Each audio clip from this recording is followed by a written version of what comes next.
Hi, I'm videotaping Sonny here at the Little River Canyon on June the 10th, 2023. And I simply want to say that I want Sonny to just say something for us. And I'd like to add the fact that, Sonny, ain't much change down here in the South. It's Klan country. They're just killing white folks for money now. True. Go ahead and take it away. Well, just like, the chief just said, here in the South, the Ku Klux Klan, everybody thinks they're gone. No, they're not. They don't wear their white sheets and stuff anymore. They dress normal, trying to disguise what they're doing. Black gowns. Black gowns, I said, You get what black gowns means, what, Sonny?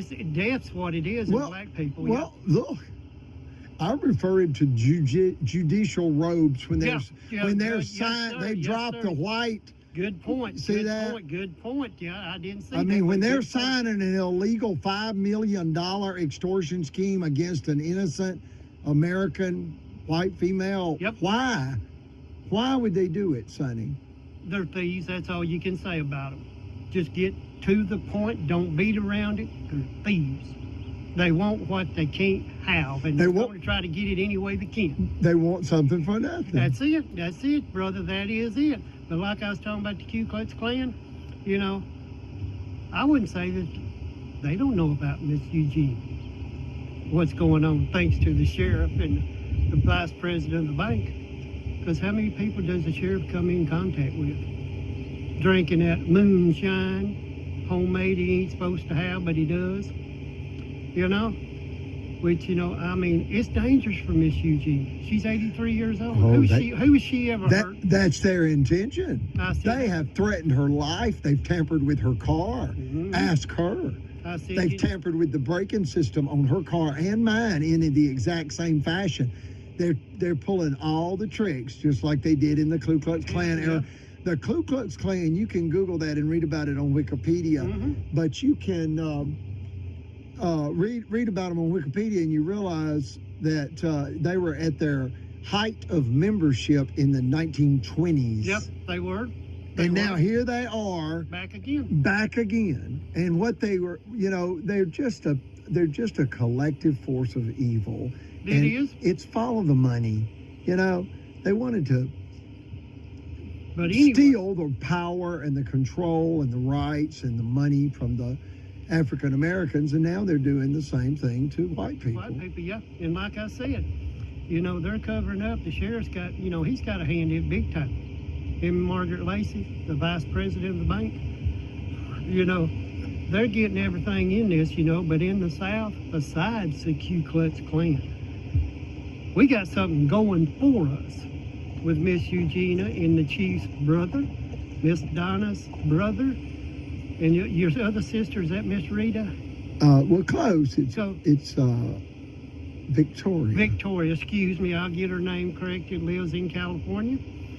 And the brother, he's the lead guitar picker for the Leonard Skinner band, But it's the Leonard Skinner family chapel of people, Christian people. Yeah, that's Miss Eugene's son. What you're saying is that that Miss Eugenia, being the mother to Leonard Skinner's lead guitarist Damon Johnson. Yes, sir. That makes us the Leonard Skinner Christian family. That's true. And we've been attacked by Marshall County. And really, it's America versus Marshall County now. Really, think about it. It's America versus Marshall County now, because they're beginning to realize all over the country through the internet that what happened is just treasonous. These people have actually the Leonard committed. Skinner Christian family, they're the most powerful rock and roll band in the South. The greatest Southern rock band of all time. And also, now Led Zeppelin was the greatest rock and roll band, and Elvis Aaron Presley was the king of rock and roll. But the greatest Southern rock band of all time is hands down, no questions about it. No doubt about it. And you got to understand it's Leonard Skinner. Yes, and you got to understand that Ronnie Van Zant passed away at age 29, and right at the time that Leonard Skinner had just taken off and become just an enormous success. Yeah, we got that power. In 1977, October, just a couple of months after Elvis Aaron Presley passed away. Well, you know, we got that Leonard Skinner family, Christian family on our side, most powerful in the Southeast. Yeah, people really, you know, I never brought it up. I was just laying low about it. I didn't want it to make it look like I was trying to capitalize on that. A lady said, "Are you kidding me? These people are trying to kill your mother, and your brother is the lead guitarist for Leonard Skinner, and you don't want people to know? What are you thinking? Let them know before they kill your mother." And I was like, wow, well, you're right. Let them know the truth. Yeah, we got that in the South with Leonard Skinner, you know, and the lead guitar picker, but we got power with them in the South, all over the South, Southeast. But the thing about it is, like I said a while ago, we know God, we believe in God, we got the Spirit and the truth. We got God working on our side for Miss Eugenia. Because she's an 83-year-old lady. They're threatening her with everything they can. My chief just said that with her brake system, they tried to sabotage her. Sexually assaulted her youngest son, trying to scare him off the property so the sheriff could give Miss Eugenia's $1 million property to Margaret Lacey. All of this violence started. $5 million didn't work, then they tried $1 million. That's right. When $5 million didn't work, they're back for $1 million. They couldn't steal $5 million in cash, so they're trying to steal $1 million in land. And Margaret joined in on it when the Supreme Court ruling was released, April 15, 2011. She gave away all of Miss Eugenia's money. And what happened is, right before the sheriff was elected, he went down there and asked Margaret, what's the deal with this $40,000? I mean, Miss Eugenia ended up with zero restitution after the attorney for the county, the district attorney, Steve Marshall, said that she would get justice. And then she went to see him in his office and said, "Steve, you promised me justice. How is this justice?" Well, it was a crime. It was. You know, we had two lawyers tell us, the district attorney's office committed a felony.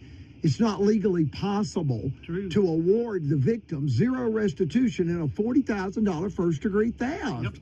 And you've convicted the thief, and you award the county $2,800 in fines, but you award the victim zero? And then one person said, "But that's hard to collect." It doesn't matter. You still should have put in the court record that he owed the money he stole. It shows a pattern. It does. Of them condoning the violence. And what that does, folks, it sets a dangerous precedent. Dangerous precedent. The sheriff and the vice president of the bank didn't realize it was pointing right back at them. Oh, no, they think they can just do anything. They're above the law. They're God. They're just, mocking the Lord, using the Lord's name in vain. The law doesn't apply. They are the law. They're just criminally insane. Yep, that's true. And you know what drove them insane, don't you, Sonny? Well, really, not being able to get all they wanted. The $5 million Supreme Court ruling drove them collectively. Stopped them, squeezed them. Yeah, I mean, they were rebuked and caught and then exposed. And look, that Supreme Court ruling, it went to every judge and every lawyer throughout Alabama. Do you understand that? Every judge and every lawyer throughout Alabama. And we're squeezing them now, and the good Lord's putting a squeeze on them too. They don't know what to do. So they're trying to do everything they can to get what they can as they can, but it ain't working. Well, just know that the county illegally came after $5 million against Miss Eugenia.